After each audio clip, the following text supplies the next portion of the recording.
ಪಂಚಾಮೃತ ಯೂಟ್ಯೂಬ್ ಚಾನಲ್ಗೆ ನಿಮಗೆಲ್ಲ ಸ್ವಾಗತ. ಎಲ್ಲರೂ ಹೇಗಿದ್ದೀರಾ? ನಾನು ತುಂಬಾ ಚೆನ್ನಾಗಿದ್ದೇನೆ. ಇವತ್ತು ನಾನು ನಿಮಗೆ ಹೀರೆಕಾಯಿ ಬಳ್ಳಿಯ ಬಗ್ಗೆ ವಿಡಿಯೋ ಮಾಡುವ ಅಂತ ಇದ್ದೇನೆ. ಹಾಗೆ ನನಗೆ ಈಗ ಹೀರೆಕಾಯಿ ಸಹ ಆಗ್ತಾ ಇದೆ. ನೀವು ವಿಡಿಯೋದಲ್ಲಿ ನೋಡ್ತಿರ್ಬೋದು. ಸ್ಟಾರ್ಟಿಂಗಿಂದ ನನ್ನ ವಿಡಿಯೋ ನೋಡ್ತಿರುವವರಿಗೆಲ್ಲ ಗೊತ್ತಿರುತ್ತೆ. ನಾನೀಗ ಈ ಹೀರೆಕಾಯ್ದು ಬೀಜ ಹಾಕಿ 2.5 ತಿಂಗಳಾಯಿತು. ಬನ್ನಿ, ಈಗ ಅದನ್ನು ನಾನು ಇವಾಗ ನಿಮಗೆ ಇವತ್ತು ಖಾಲಿ ಹೀರೆಕಾಯಿ ಬಗ್ಗೆ ಮಾತ್ರ ವಿಡಿಯೋ ಮಾಡ್ತೀನಿ. ಅಂದರೆ ಅದರಲ್ಲೇ ಹೀರೆಕಾಯಿದ್ದು ಮತ್ತೊಂದು ಗಿಡ ಎಲ್ಲ ಹಾಕಿದರೆ ನೀವು ಫುಲ್ಲೇನು ವಿಡಿಯೋ ನೋಡೋದಿಲ್ಲ, ಅರ್ಧಂಬರ್ಧ ನೋಡ್ತಾ ಇರ್ತೀರಲ್ವ, ಹಾಗೆ ನಿಮಗೆ ಅದು ಅರ್ಥ ಆಗೋದಿಲ್ಲ. ಹಾಗೆ ನನ್ನ ಫ್ಯಾಮಿಲಿಯಲ್ಲಿ ಸ್ವಲ್ಪ ಮುಂಚಿನಿಂದ ಜಾಸ್ತಿ ಜನ ಆಗಿದ್ದೀರಲ್ವ, ಹಾಗೆ ಅದನ್ನು ಇವತ್ತು ತೋರಿಸುವ ಅಂತ. ಬನ್ನಿ ನೋಡಿ, ನನ್ನ ಹೀರೆಕಾಯಿ ಗಿಡ ನೋಡಿ ಅಂತೆ. ಅಂದರೆ ಹೀರೆಕಾಯಿದು ಬಳ್ಳಿಗೆ ಸಪೋರ್ಟ್ ಬೇಕೇ ಬೇಕು. ನಾನು ನೋಡಿ ಈ ಥರ ಮಾಡಿಸಿದ್ದೇನೆ. ಅಂದರೆ ಒಂದು ಹಗ್ಗ ಮತ್ತು ಆ ಕಡೆ ಕಂಬ ಎಲ್ಲ ಇಟ್ಟು ನೋಡ್ಬೋದು ನೀವು ನೋಡಿ. ತುಂಬ ಮೋಡ ಉಂಟು ಹಾಗೆ, ಮತ್ತು ನನ್ನ ಮೊಬೈಲ್ ಸಹ ಹಾಗೆ ಅಷ್ಟೊಂದು ಕ್ಲಿಯರಾಗಿ ಬರೋದಿಲ್ಲ ನೋಡಿ. ತುಂಬಾ ಕಾಯಿ ಬಿಟ್ಟಿದೆ.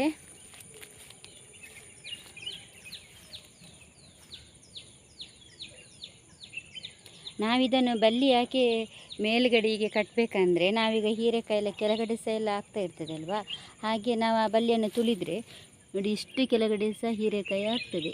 ಹಾಗೆ ನಾವು ಅದನ್ನು ಕೊಯ್ಲಿಕ್ಕೆ ಹೋಗುವಾಗ ನಾವು ತುಳಿತೇವೆ ಅಲ್ವಾ, ಹಾಗೆ ತುಳಿದರೆ ಎಲ್ಲ ಗಿಡಗಳಿಗೆಲ್ಲ ಏಟಾಗಿ ಮತ್ತು ಹೀರೆಕಾಯಿ ಆಗೋದಿಲ್ಲ ಅಲ್ವಾ. ಆ ಕಾರಣದಿಂದ ನಾವು ಈ ಥರ ಇದನ್ನು ಒಂದು ಕಂಬ ಎಲ್ಲ ಊರಿ ಬಿಡುವಂಥದ್ದು. ನೋಡ್ಬೋದು ನೀವು. ಈಗ ನೋಡಿ 6 ಗಂಟೆ ಆದ್ದರಿಂದ ಎಲ್ಲ ಹೂಗಳು ನೋಡಿ ಈಗ ಪರಾಗಸ್ಪರ್ಶಕ್ಕಾಗಿ ಹರಳಿವೆ ನೋಡಿ. ಈಗ ನಾನು ಬರುವಾಗಿರಲಿಲ್ಲ ಅಷ್ಟಾಗಿ, ಈಗೆಲ್ಲ ಹರಳ್ತಾ ಬರ್ತವೆ. ಇನ್ನು ಸ್ವಲ್ಪ ಹೊತ್ತಿನಲ್ಲಿ ಎಲ್ಲ ಹರಳಿರುವುದು ನಾನು ನಿಮಗೆ ತೋರಿಸ್ತೀನಿ ನೋಡಿ. ನನಗೆ ಹೀಗೆ ಹಿಡಿದುಕೊಂಡೆಲ್ಲ ವೀಡಿಯೋ ಮಾಡಿ ಅಷ್ಟಾಗಿ ಅಭ್ಯಾಸ ಇಲ್ಲ. ಯಾರಾದರೂ ಮಾಡೋರಿದ್ದರೆ ತುಂಬ ಒಳ್ಳೆಯದು. ಹಾಗೆ ನಾವು ಇದಕ್ಕೆ ಎಂತೆಲ್ಲ ಹಾಕ್ತಿದ್ದೇವೆ ಅಂತ ನಿಮ್ಗೆ ಗೊತ್ತಿರ್ಬೋದು ಸ್ಟಾರ್ಟಿಂಗಿಂದ ನನ್ನ ವೀಡಿಯೋ ನೋಡೋವರಿಗೆ ನೋಡಿ. ಈಗ ನಾವೊಂದು ಸ್ಪ್ರೇ ಹಾಕ್ತಾಯಿದ್ವಿ, ಆದರೆ ಸಹ ಈಗ ಮಳೆಗೆಲ್ಲ ಸ್ಪ್ರೇದೆಲ್ಲ ಅದು ನಾನು ನಿಮಗೆ ಎಂತ ಹಾಕ್ತೇನೆ ಅಂತ ಇನ್ನೊಂದು ವೀಡಿಯೋದಲ್ಲಿ ತೋರಿಸ್ತೀನಿ. ಆದರೆ ಇದು ಮಳೆ ಬಂದರೆ ಸ್ಪ್ರೇ ಎಲ್ಲ ಹೋಗ್ತದೆ ಅಲ್ವಾ, ಹಾಗೆ ಸ್ವಲ್ಪ ಎಲ್ಲ ಅದು ಮಳೆಗಳಿಗೆ ಆಗಿ ಜಾಸ್ತಿ ಅಲ್ವ, ಕೀಟಗಳೆಲ್ಲ ತಿಂತಾ ಇರ್ತವೆ ನೋಡಿ. ಹಾಗೆ ಇಲ್ಲಿ ವಾಪಸ್ ಒಂದು ಹಾಗಲಕಾಯಿದು ಬಳ್ಳಿ ಹೋಗಿದೆ. ಹಾಗಲಕಾಯಿದು ನಾನು ಇನ್ನೊಮ್ಮೆ ವಿಡಿಯೋ ಮಾಡ್ತೇನೆ ನಿಮಗೆ. ಈಗ ಇಲ್ಲಿ ನೀವು ನೋಡ್ಬೋದು ಹೀರೆಕಾಯಿಗಳೆಲ್ಲ ನೋಡಿ ಅಂತೆ. ಇವತ್ತು ನಾನು ಅಂಗಡಿಗೆ ಕೊಟ್ಟಿದ್ದೀನಿ ಹೀರೆಕಾಯಿ. ನನಗೆ ಒಂದು 2 kg ಹೀರೆಕಾಯಿ ಇವತ್ತು ಸಿಕ್ಕಿತ್ತು. ರೇಟು ಸಹ ಹಾಗೆ ನಮಗೆ ಫಸ್ಟಿಗೆ 70 ಸಿಗ್ತಾಯಿತ್ತು, ಈಗ 85 ಕೊಡ್ತಾ ಇದ್ದಾರೆ. ಅಂದರೆ ಈಗ ತರಕಾರಿ ಎಲ್ಲ ಕಡಿಮೆ ಆಗ್ತಾ ಉಂಟಲ್ಲ, ಹಾಗೆ ನಮಗೆ ಇಲ್ಲಿ ಈ ಹೀರೆಕಾಯಿ ಉಂಟಲ್ಲ, ಇದು ಮಂಗಳೂರು ದಕ್ಷಿಣ ಕನ್ನಡದಲ್ಲಿ, ಅಂದರೆ ಮಂಗಳೂರು ಉಡುಪಿ ಕಡೆ ಆಗುವಂಥದ್ದು, ಕೆಂಪು ಮಣ್ಣಿನಲ್ಲಿ ಆಗೋದಲ್ವಾ ನೋಡಿ. ಹಾಗೆ ಇದಕ್ಕೆ ಇಲ್ಲಿ ತುಂಬ ಡಿಮ್ಯಾಂಡ್ ಉಂಟು. ಊರಿನ ಹೀರೆಕಾಯಿ ಆಗಿರ್ಬೋದು, ಬೆಂಡೆಕಾಯಿಗೆಲ್ಲ ತುಂಬಾ ಡಿಮ್ಯಾಂಡ್ ನಮ್ಮ ಕಡೆ. ಇದು ಸಿಗೋದಿಲ್ಲಲ್ಲ ಜಾಸ್ತಿಯಾಗಿ, ಅಂದರೆ ನಮ್ಮ ಕಡೆ ಜಾಸ್ತಿ ಕೃಷಿಯೆಲ್ಲ ಸ್ವಲ್ಪ ತರಕಾರಿ ಎಲ್ಲ ಮಾಡೋರು ಸ್ವಲ್ಪ ಕಡಿಮೆ ಆಗಿದ್ದಾರೆ. ಹಾಗೆ ನನಗೆ ಇವತ್ತು ತುಂಬ ಖುಷಿಯಾಗಿದೆ. ಅಂದರೆ ನನಗೀಗ 2 ದಿವಸಕ್ಕೊಮ್ಮೆ, ಒಂದು ದಿವಸ ಬಿಟ್ಟು ದಿವಸ 2 kg ಅಷ್ಟು ನನಗೆ ಹೀರೆಕಾಯಿ ಸಿಗ್ತಾ ಉಂಟು. 85ರ ಪ್ರಕಾರ ನಾವಿಲ್ಲಿ ಹತ್ತಿರದಲ್ಲೇ ಕೊಡ್ತಾ ಇದ್ದೇವೆ. ಹಾಗೆ ನೋಡ್ಬೋದು. ಇನ್ನು ನಾಳೆ ನಾವು ಕೊಡೋದಿಲ್ಲಲ್ಲ, ನಾಡ್ದಿಗೆ ಸಹ ಹಾಗೆ ತುಂಬ ಕಾಯಿಗಳಿವೆ.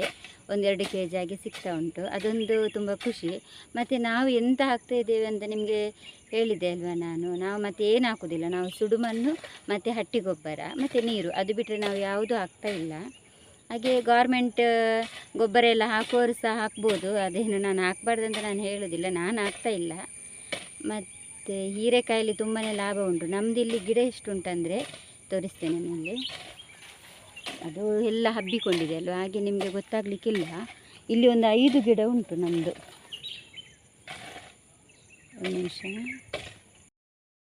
ಇಲ್ಲಿ ನಮ್ಮದು 5 ಗಿಡ ನೆಟ್ಟಿದ್ದೇವೆ ನಾವು. ಆದರೆ ಮೇಯ್ನಾಗಿ ಇಲ್ಲಿ ಬುಡದಲ್ಲಿ ಎಲ್ಲ ಉಂಟಲ್ಲ, ಆದಷ್ಟು ಹುಲ್ಲೆಲ್ಲ ಇರಬಾರ್ದು, ಕ್ಲೀನಾಗಿರಬೇಕು.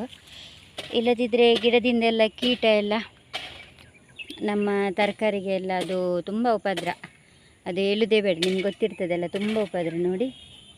ಇಲ್ಲೆಲ್ಲ ಎಲೆಗಳಿಗೆ ಏನು ಮಾಡಲಿಕ್ಕೂ ಆಗೋದಿಲ್ಲ, ಇದು ಮಳೆಗಾಲಕ್ಕೆ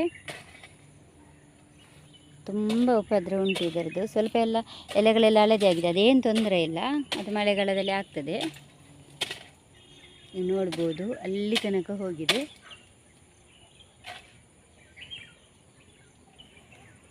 ಇದೆಲ್ಲ ಗಿಡದ ಎಡೆಯಲ್ಲಿ ಇರುವುದರಿಂದ ನನಗೆ ಕಾಣಿಸ್ತಾ ಇಲ್ಲ. ನೋಡಿ ಇಲ್ಲಿ ಒಂದು ದೊಡ್ಡದು ಹೀರೆಕಾಯಿ ಉಂಟು.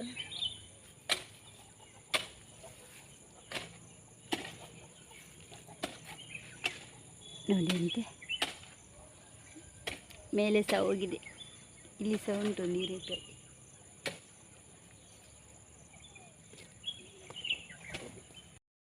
ಇದು ಒಂದು 5 ಗಿಡದಿಂದ ನನಗೆ ಒಂದು 2 ದಿವಸಕ್ಕೊಮ್ಮೆ ಅಂದರೆ ಒಂದು 85 ಪ್ರಕಾರ 2 kg 2.5 kg ಆ ಥರ ಎಲ್ಲ ಆಗ್ತಾ ಉಂಟು. ನನಗೆ 250 ಆ ಥರ ಎಲ್ಲ ಸಿಗ್ತದೆ. ಅದರಲ್ಲಿ ಏನು ಕೆಲಸ ಇಲ್ಲ, ಸ್ವಲ್ಪ ಈಗ ನೀರು ಹಾಕೋದು ಮತ್ತು ಅದೊಂಥರ ಕೀಟ ಎಲ್ಲ ಬರದಾಗಿ ಒಂದು ಸ್ಪ್ರೇ ಮಾಡಬೇಕು ಅಷ್ಟೇ, ಮತ್ತು ಸ್ವಲ್ಪ ಗೊಬ್ಬರ ಹಾಕೋದು, ಅದನ್ನೊಂದು ಕಟ್ ಮಾಡೋದು. ನೋಡಿ ನನಗೆ ಒಂದು ದಿವಸಕ್ಕೊಂದು 250 ರಾಗಿ 2 ದಿವಸಕ್ಕೊಮ್ಮೆ 250 ರಾಗಿ ಸಿಗ್ತಾ ಉಂಟಲ್ಲ ಖಾಲಿ 5 ಗಿಡದಿಂದ. ಅದು ನನಗೆ ತುಂಬ ಖುಷಿ ಉಂಟು. ಅದಕ್ಕೋಸ್ಕರ ನಾನೀಗ ವಾಪಸ್ ಒಂದು 8-9 ಗಿಡಗಳನ್ನು ಹಾಕಿದ್ದೇನೆ, ಅದನ್ನು ಸಹ ನಿಮಗೆ ತೋರಿಸ್ತೇನೆ. ನೋಡಿ ಇಲ್ಲಿ ವಾಪಸ್ ಗಿಡ ಹಾಕಿದ್ದೇನೆ. ನೋಡಿ ಎಲ್ಲ ಸಹ ಇಲ್ಲೇ ಹಾಕಿದ್ದು ನಾನು ಬೀಜಗಳನ್ನು. ಇದರಲ್ಲಿ ಒಂದು 4 ಉಂಟು, ಮತ್ತು ಎಲ್ಲ ಸಪ್ರೇಟ್ ಮಾಡಿ ನೆಟ್ಟಿದ್ದೇನೆ. ನೋಡಿ ಇಲ್ಲಿ ಒಂದು,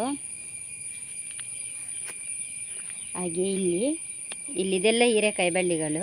ನೋಡಿ ಈ ಥರ ಸ್ಟಾರ್ಟಿಂಗಿಗೆ ನಾವು ಸಪೋರ್ಟ್ ಕೊಟ್ಟಿದ್ದೇನೆ ಹೀಗೆ. ನಂತರ ಇದು ಈ ಹಗ್ಗದಲ್ಲಿ ಬಳ್ಳಿ ಹಬ್ಬಿಕೊಂಡು ಹೋಗ್ತದೆ. ನೀವಿಲ್ಲಿ ನೋಡ್ಬೋದು. ಹೀರೆಕಾಯಿಗೆಲ್ಲ ಒಳ್ಳೆ ಡಿಮ್ಯಾಂಡ್ ಇದ್ದ ಕಾರಣ, ಚೆನ್ನಾಗಿ ಆದ ಕಾರಣ ನಾನು ವಾಪಸ್ ನೆಟ್ಟಿದ್ದೇನೆ. ಇದೀಗ 20 ದಿವಸದ್ದು ಬಳ್ಳಿಗಳು. ನೋಡಿ ಈ ಥರ ಇದೆ. ಕೈಗಳನ್ನು ನೀವು ನೋಡ್ಕೊಂಡು ಬಂದ್ರಲ್ವ ಬಳ್ಳಿಗಳನ್ನು, ಹಾಗೆ ನಾನು ಹೊಸದಾಗಿ ನೆಟ್ಟದ್ದು ಸಹ ನಾನು ನಿಮಗೆ ತೋರಿಸಿದ್ದೇನೆ. ಇದನ್ನೆಲ್ಲ ನಾನು ನಿಮಗೆ ಯಾಕೆ ಹೇಳ್ತಿದ್ದೇನೆ ಅಂದರೆ, ನಾನು ಫಸ್ಟ್ ಟೈಮ್ ಮಾಡಿದೆ ಆಯಿತಾ ಹೀರೆಕಾಯಿ. ನನಗೆ ಹೀರೆಕಾಯಿದು ಏನೂ ಐಡಿಯಾನೂ ಇರಲಿಲ್ಲ, ಆದರೆ ಸಹ ನಾನೊಂದು ಒಳ್ಳೆ ಕಡೆಯಿಂದ ಬೀಜ ತಂದು ನಾನು ಮಾಡಿರುವಂಥದ್ದು. ಆದರೆ ನನಗೆ ಈಗ ನಾನದು ಮಾರ್ಚಲ್ಲಿ ಹಾಕಿದ್ದು, ನಾನು ವೀಡಿಯೋ ಸಹ ಮಾಡಿದ್ದೀನಿ, ನೀವು ನೋಡಿರ್ಬೋದು. ಈಗ ನೋಡಿ ನನಗೆ 2 ತಿಂಗಳು ಕಳೆದ ನಂತರ ಇಳುವರಿ ಸ್ಟಾರ್ಟ್ ಆಗಿದೆ. ಹಾಗೆ ಮಳೆಗಾಲಕ್ಕೆ ಹಾಕಿದರೆ ಅದಕ್ಕಿಂತಲೂ ತುಂಬ ಒಳ್ಳೆಯದು, ಅಂದರೆ ಮಳೆ ಇರ್ತದಲ್ಲ ತುಂಬ. ಹಾಗೆ ನಮಗೆ 1 ತಿಂಗಳು 30-35 ದಿವಸದ ಒಳಗಡೆಯಿಂದಲೇ ಹೂ ಬಿಟ್ಟು ಕಾಯಿ ಕೊಡಲಿಕ್ಕೆ ಸ್ಟಾರ್ಟ್ ಮಾಡ್ತದೆ ಗಿಡಗಳಲ್ಲಿ. ಈಗ ನನ್ನದು 20 ದಿವಸದ ಗಿಡ, ಈಗಲೇ ಅದರಲ್ಲಿ ಹೂ ಹೋಗಿದೆ. ಹಾಗೆ ನಾನು ಅಂದರೆ ನನಗೂ ಐಡಿಯಾ ಇರಲಿಲ್ಲ, ನಾನು ಯೂಟ್ಯೂಬಲ್ಲೆಲ್ಲ ನೋಡಿಕೊಂಡು ಅವರಿವರಲ್ಲಿ ಕೇಳಿಕೊಂಡೆ ನಾನು ಮಾಡಿರುವಂಥದ್ದು. ನನಗೆ ಅದರ ಬಗ್ಗೆ ಈಗ ತುಂಬಾ ಖುಷಿ ಇದೆ. ನಾನು ಇದನ್ನು ನಿಮ್ಮ ಜೊತೆ ಶೇರ್ ಮಾಡ್ತಿದ್ದೇನೆ. ಈಗ ಮನೆಯಲ್ಲೇ ಇರುವ ನಂತರ ಎಲ್ಲ ಇರುವವರು ಕೆಲಸಕ್ಕೆ ಹೋಗಲಿಕ್ಕೆ ಆಗೋದಿಲ್ಲ, ಆ ಥರ ಇದ್ದರೆ ಸ್ವಲ್ಪ ಜಾಗ ಇದ್ದರೂ ಸಾಕಾಗ್ತದೆ. ಅದಕ್ಕೆ ನೀವು ನಿಮಗೆ ಮನೆಗೆ ಬೇಕಾದದ್ದು ಸ್ವಲ್ಪ ಮಾರ್ಕೆಟ್ಗೂ ಕೊಡುವಂತೆ ಸಿಗ್ತಾ ಉಂಟಲ್ಲ. ನೋಡಿ 5 ಗಿಡದಿಂದಲೇ ಅಷ್ಟು ಸಿಕ್ಕಿದೆ ಅಂದರೆ ಸ್ವಲ್ಪ ಜಾಸ್ತಿ ಮಾಡಿದ್ರೆ ಅದಕ್ಕಿಂತ ಸಹ ಜಾಸ್ತಿ ಆಗ್ತದೆ ಅಲ್ವಾ. ಹಾಗೆ ಇದನ್ನು ಯಾರು ಸಹ ಹಾಗೆ ಹುಡುಗರು ಯಾರು ಟ್ರೈ ಮಾಡ್ಬೋದು. ನಾನೀಗ ಫಸ್ಟ್ ಟೈಮ್ ಟ್ರೈ ಮಾಡಿ ನನಗೆ ಅಷ್ಟು ಇಳುವರಿ ಸಿಗ್ತಾ ಉಂಟು, ಅದಕ್ಕೋಸ್ಕರ ನಾನು ನಿಮ್ಮ ಜೊತೆ ಶೇರ್ ಮಾಡ್ತಾ ಇದ್ದೇನೆ. Thank you. ಹೀಗೆ ನನ್ನ ವೀಡಿಯೋಕ್ಕೆ ಸಪೋರ್ಟ್ ಮಾಡಿ, ಶೇರ್ ಮಾಡಿ, ಲೈಕ್ ಮಾಡಿ. Thank you.